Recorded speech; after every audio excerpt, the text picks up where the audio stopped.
ইরানের প্রেসিডেন্ট আর হয়তোবা সেই মুসলমানদের পক্ষ হইয়া হুঙ্কার দিবে না। ইরানের প্রেসিডেন্ট ইব্রাহিম রাইসি হয়তোবা ফিলিস্তিনিদের পক্ষে আর জোরালো ভূমিকা রেখেই ইহুদিদের দালাল ইসরায়েলের প্রেসিডেন্ট নেতানিয়াহুকে হুমকি দিবে না।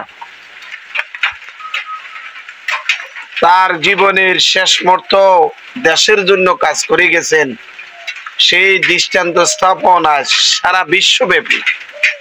ফেসবুকে ঢুকা যাচ্ছে না, শুধু ইব্রাহিম রাইসির মৃত্যুর খবরাখবর চতুর্দিকে শুধু প্রচার হচ্ছে।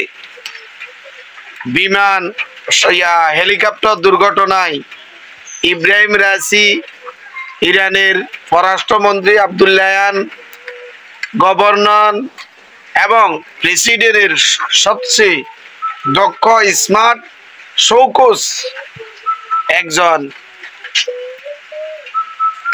সহযোদ্ধা সহ ৬০ জনের মৃতদেহ উদ্ধার করা হয়েছে।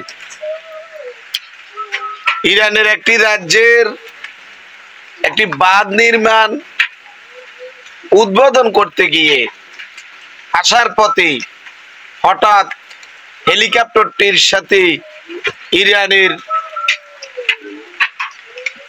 কম্পিউটার যোগাযোগ প্রায় ১৬ ঘন্টা বিচ্ছিন্ন হওয়ার পরে ধারণা করা হয়েছে সেই ইরানের প্রেসিডেন্ট ইব্রাহিম রাইসির হেলিকপ্টারটি হয়তোবা দুর্ঘটনার কবলে পড়েছে।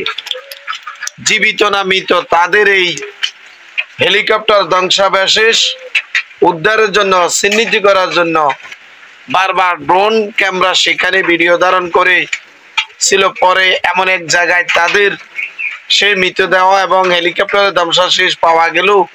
সেখানে প্রচন্ড বৃষ্টি, শিলাবৃষ্টি, কুয়াশা, আবহাওয়া কঠিন। যে দেখে সেই বিমানটি একেবারে জ্বলে পুড়ে কঙ্কাল হয়ে গেছে। সারা বিশ্বের মুসলমানদের বীর নেতা,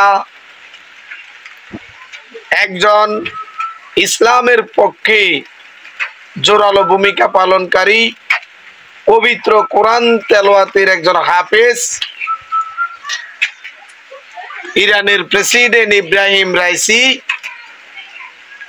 হেলিকপ্টার দুর্ঘটনায় তার এই অকাল মৃত্যুতে সারা বিশ্ববাসীর মুসলমানের পক্ষ থেকে শোকের সমবেদনা জানাচ্ছি।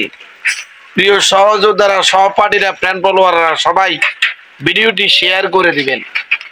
আর যারা দুর্ঘটনায় শহীদ হয়েছেন, হেলিকপ্টার দুর্ঘটনায় শহীদ হয়েছেন, তাদের আত্মার রুহের মাগফিরাত কামনা করবেন, তাদেরকে যেন আল্লাহ তাআলা বেহেশতে নসিব করে। আমিন।